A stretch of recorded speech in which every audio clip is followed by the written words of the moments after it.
کاوش پلاس. Now to some new reporting on an increasingly frequent image on America's streets. Heavily armed groups calling themselves militias. MSNBC's Cal Perry received rare access to leaders within this movement.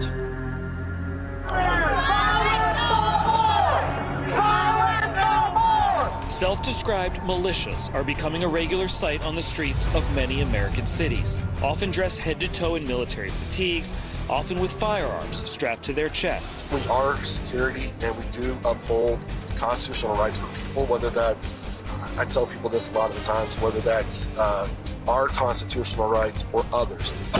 Nick Alsager leads the group BEAR, Brothers on Equal Amendment Rights. Do you think that's inciting, standing on the street with a... No, because you got to remember, you have the right to hold a weapon no matter what. I think it's people making an assumption based on what they believe. We tried that earlier today, they separated. We've seen you out in Frankfurt, in Louisville. Why does your group come out on the streets? To make sure everything remains peaceful when they're out there protesting.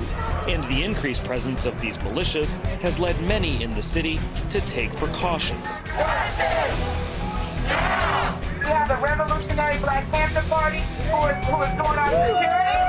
Are you worried about the presence of militias in Kentucky? I'm definitely worried about the presence of militias in Kentucky, especially since the legislative body that I serve in voted to allow people to open carry without a permit. Our legislative body has been very clear that it supports institutional and systemic racism. It's sending the message to these white militias that you're welcome here in Kentucky.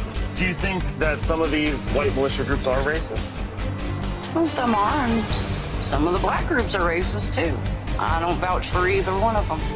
Southern Poverty Law Center has photos of UK and Confederate flags. Some people say that's racist.